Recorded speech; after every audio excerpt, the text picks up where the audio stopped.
Hi everybody, this is Mike Lynch from Channel 5. I'm here at Fenway Park, and I always run into Carl Pratt when I'm down here, or at the Garden, or at Gillette, or at some high school game, and I just want to send out my best wishes to Carl. 25 years as host of the Video Sports Page and counting. Here's to 25 more, Carl. Congratulations. Keep it going. Hi there, everybody, and welcome once again to the Video Sports Page. I'm your host and producer, Carl Pratt. Welcome to edition number 1201 as we begin our 26th year with our local sports program.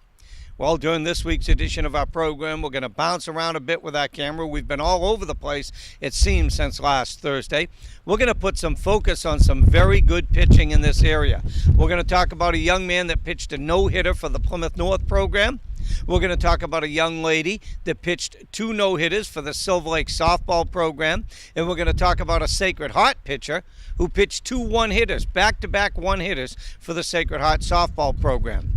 We'll also show you some highlights of Sacred Heart's victory against Westport in girls softball. We'll show you some Plymouth North baseball.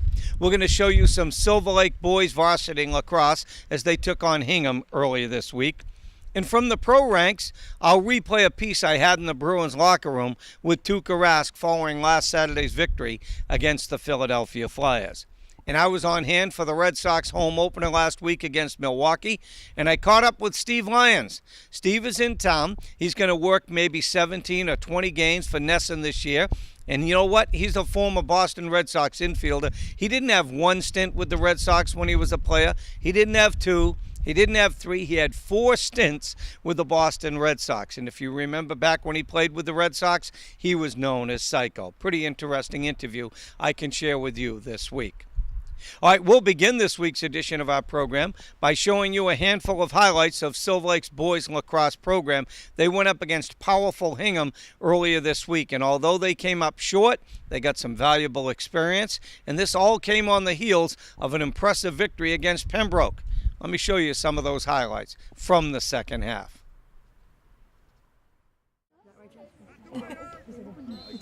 He's still doing it. Yeah, well, you know what happened last Thursday?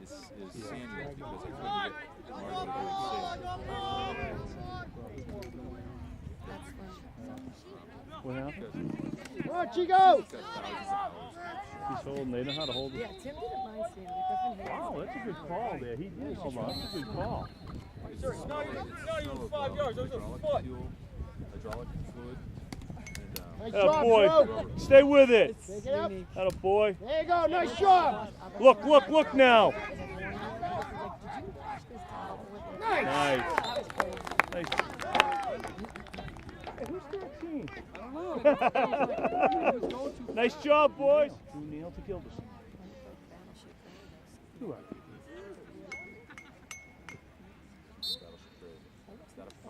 Get there.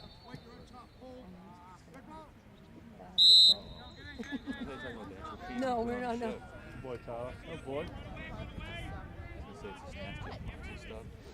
Once you get it on your No, were you in the military? I used to work for the Department of Defense. Oh, really? My job was to make So, what's his face? Nicholas is...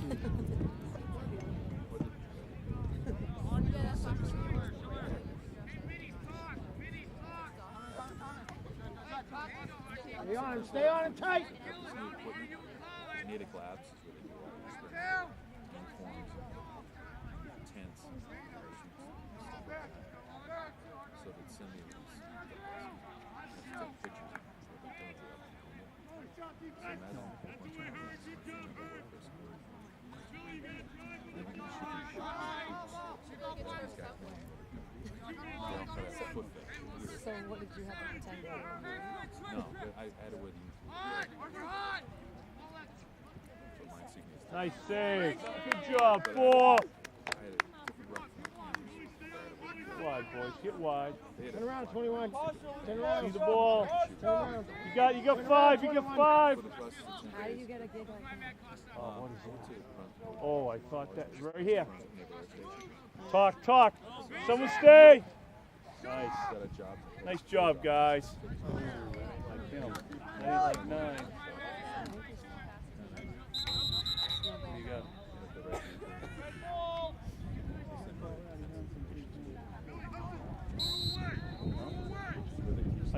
I'm thinking hockey slash. Stay with him, Tyler. Little boy.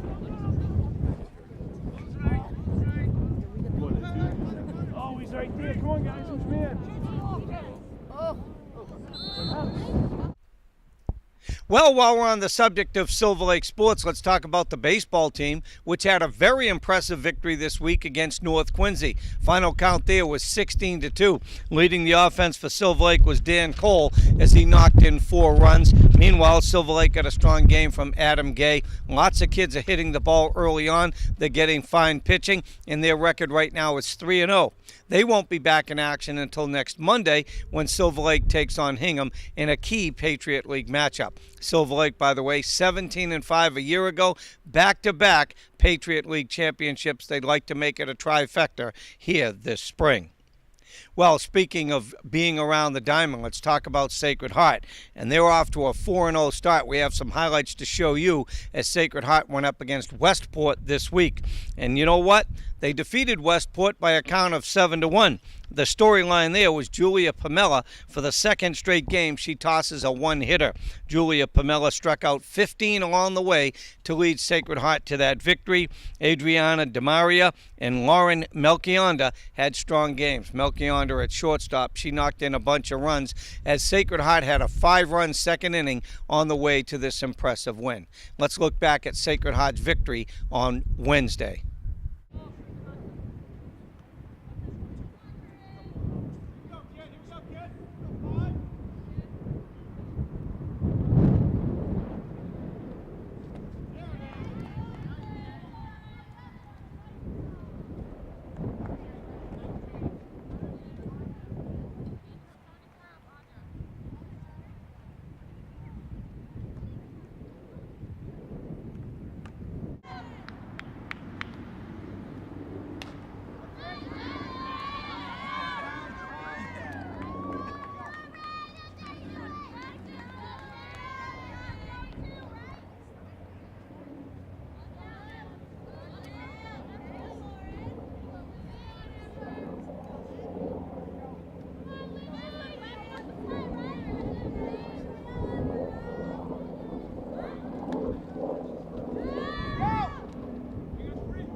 Let me share with you a couple of quick words I had with Tuukka Rask in the Bruins locker room following last weekend's very impressive victory against the Philadelphia Flyers. Tuukka, talk about this team is now a plus 50 after what happened in the third period tonight. That's a great stat, how this team really steps it up against the opponents in the third period. Yeah, I think that's our bread and butter of the good third periods. We usually, our style of hockey is trying to wear teams down, and then come in the third period, we should be the most energized team, and for the most part, that's been the case. How about for you? This has been a long season. I mean, you're putting in a lot of minutes, having an awful lot of success. How about your own position? Where do you feel you're playing? I feel good. I feel like I've had enough wins, and then, you know, I've had a lot of rest too, and then Chad's come up and played unbelievable, so I feel good about myself and Chad. And let's talk about this team, obviously in a great position. Everything has really come together for this team down the stretch. Yeah, you know, it's something that it's easier said than done. You try to build that confidence and momentum going into the playoffs, and we're definitely on that way. So you know, it's a great feeling, better feeling than losing, you know, 12 games in a row. There you go. And in the position this team is in, and in a great position points-wise, you almost kind of want to say, can we throw these last 3 or 4 games out the window and stop playing for real? Yeah, well, I don't know. I mean, yeah, I know what you mean, but it's an 82-game season, and you know, you have to play them all. So might as well play good, because you know, you don't want to get that bad feeling creeping into your game. All right, let's just ask quickly for the youngsters that watch my program and so forth. As you made the jumps over the years from different levels, talk about the speed of the NHL game. It's more smart, I think. The speed might look a little different on TV, but that's because there's less mistakes, and I think you know, you go in the AHL and whatnot, you know, the puck's bouncing a lot, and there's more mistakes, so it looks kind of like a mess out there. But NHL people are smarter, and they make those plays, so we just have to be more patient. I talk to different baseball catchers, and they say certain pitchers throw a heavy ball, if you know what I mean. How about as far as being a goalie? There's certain guys that shoot at you, and it's not a light puck, it's a heavy puck when it comes at you? Yeah, there's some guys. I mean, you know, Z's one of those, for sure. Listen, thanks. Thanks. Yes. Well, the Plymouth North boys varsity tennis team is off to a good start. This is on the heels of winning their first league championship in 33 years last season. They return a lot of players this season, including Captain Matt Doherty, Dan Taco, just to name a couple. Their doubles teams have been playing well, and so far they have victories against Dennis Yarmouth, Plymouth South, Latin Academy, and Scituate. So congratulations to the Eagles boys tennis team. And speaking of the Eagles, head coach Dwayne Follett's team came up with another impressive victory on the diamond this week. They won it over Dennis Yarmouth 8-0. Before we show you those highlights, we can tell you the Eagles started the season with an impressive victory against Hingham, and then last week defeated Marshfield 1-0. That's when Joey Walsh, only a sophomore, struck out a bunch of batters from Marshfield, but more importantly, came up with a no-hitter. At one stretch in the game, he had retired 17 batters in a row. Joey Walsh having a terrific performance for the Eagles on the left side of the mound. Plymouth North now has a 3-0 record, and they will take on a very good Nauset team in a doubleheader on Saturday at the brand new surface on the campus of Plymouth North High School. Game 1 at 11 o'clock, game 2 at 1 o'clock. Let's look back to that victory against DY. That name doesn't ring a bell. Jones.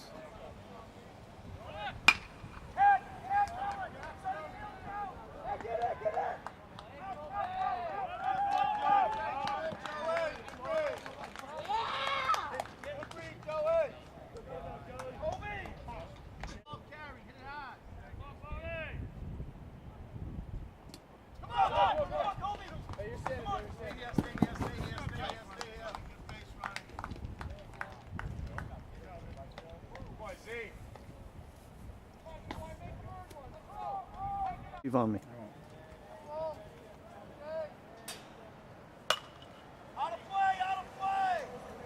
Hold on 1 second. That's just a second. Yeah. How's he doing? No.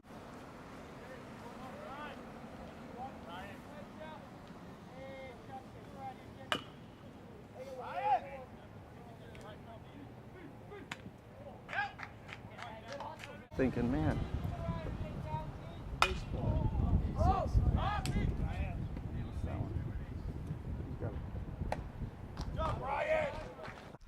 Okay, while we're on the subject of baseball, let's talk about the Boston Red Sox. I was on hand for the Red Sox home opener last week against the Milwaukee Brewers. Prior to the game, I had an opportunity to catch up with Steve Lyons. Steve is in town. He's going to work several games this year for Nesson. I caught up with him, and if you remember back when he played for the Boston Red Sox, he was known as Psycho. Okay, let's continue with this week's edition of the Video Sports Page. We're down here at Fenway Park. It's the season opener for 2014. Here's the former Red Sox fan favorite, Steve Lyons. Boy, what do you think when you come back to this field? You know, there's no better place in baseball than Fenway Park, and it's nice for it to be my original home for baseball. It's where I grew up. This is where I was introduced to the game. My father's actually from Boston. You know, I grew up on the West Coast because he was in the Army out there, but just coming, you kind of get chills just coming back. It's been a long time since I've been back here, but so happy to be back, and it's just so much fun. Correct me if I'm wrong with the numbers. Wasn't it 3 stints with the Red Sox? Hey, you are wrong. It was 4, believe it or not, which is just way too many. But I loved every opportunity when I came back, and I wish I never left. And in my broadcast career, I kind of was really hoping that this would be my home, but you know, things took me in a different direction, and now I'm so proud and happy to be back in Boston doing it again. Let me ask you, how good has baseball been to Steve Lyons and his family? You know, immeasurable. You know, there's I don't know how to do anything else. I've been in baseball now most of my adult life. I don't ever want to leave. I want to retire from the game of baseball on the broadcasting end. I believe I'm a better broadcaster than I was a player. I'm not sure if that's a good thing or a bad thing, but I sure love doing it. And without this game, I have no idea where my life would have gone. Let me ask you about the transition from the field to the booth, and all of a sudden you got to start criticizing people you know. You got to stop being a game analyst, and a whole lot different, I would imagine. Yeah, you know, I never had a problem doing that because I'm a guy who really loves the game. I try to tell people how tough it is to play, how difficult the game is. And really the only time a player is going to hear criticism from me is if he doesn't hustle or if he makes mental mistakes. And those are two things that the player himself will look in the mirror and say, Steve, you're right. You know, I didn't. I don't really have a problem with that. And I've never had a problem with a player in the 16 years I've been doing this.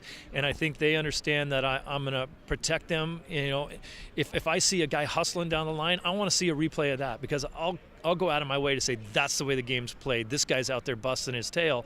And if he hears that, he's going to understand that if he doesn't hustle one time, I might say something about that. And he's like, hey, he's on both ends of it. He says good things about me when I play well, and if I mess up, I'm going to hear from him again. So it's worked out well. Let's back up the clock. When you first broke in, who was that first bigger-than-life figure? Forget about the Red Sox, but when you knew you had a chance to get called up to the big leagues and you said, wow, all of a sudden one game you looked across the field and said, I'm on the same field with so-and-so. Yeah, there are so many guys. I mean, obviously on my old team, Jimmy Rice, just a legend, Hall of Famer, tremendous player.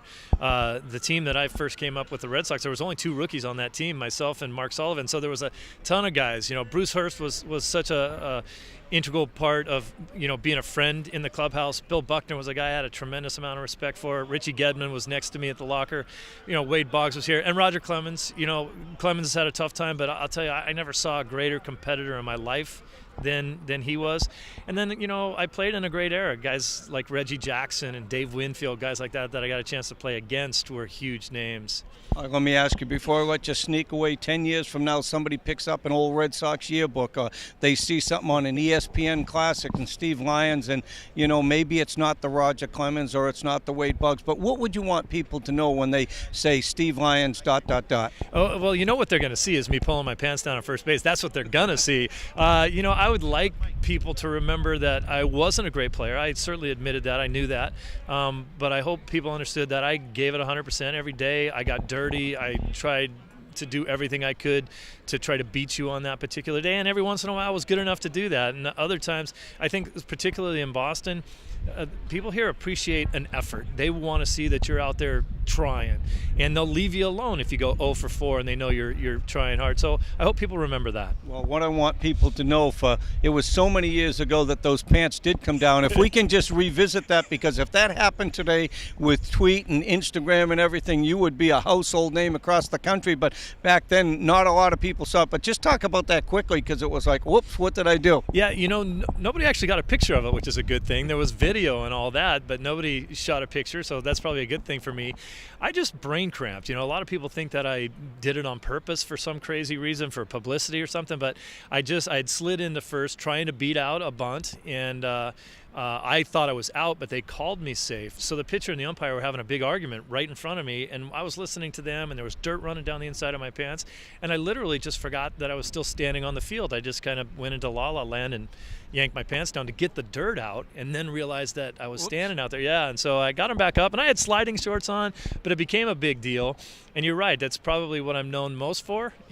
I would rather be known for like a 7th game of a World Series home run or even a base hit, but that's not the way it's going to be, and I'm willing to live with it that way. Well, Steve Lyons played this game with so much enthusiasm over the years, and he certainly, you can hear it in his voice, he still has a passion for the game and being here in historical Fenway Park. We talked to you many years ago as a player. We certainly appreciate you giving us some of your precious time on opening day 2014. Anytime, I appreciate it. All right, we'll continue with more of this week's edition of the Video Sports Page, so stay with us. Well, there are many teams in our viewing area that are getting ready for the 2014 season, and that means Little Leaguers. And 2 teams were working out in earnest on Wednesday night. It was rather chilly conditions. The field wasn't in the greatest shape, but it didn't stop the enthusiasm of these youngsters as they're getting ready for the brand new campaign. Let's check in on some of these youngsters from the Walter B. Haskell Little League field. One out, right? There you go, Aiden.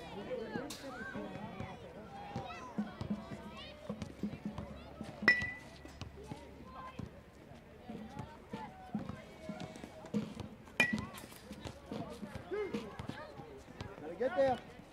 Come on. You're up.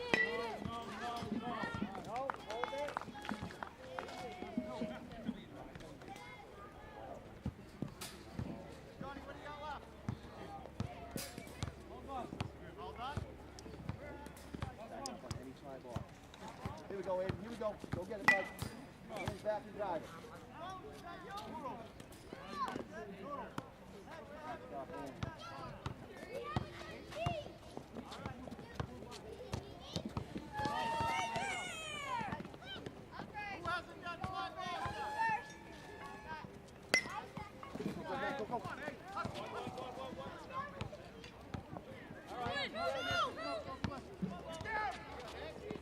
Stay there.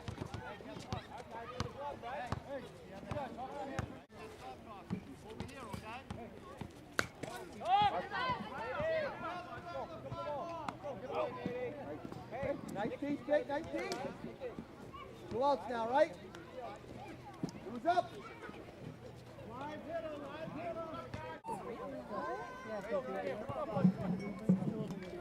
And where do you do it? Where do you we have him do it. Well played, Maddie. Nice job.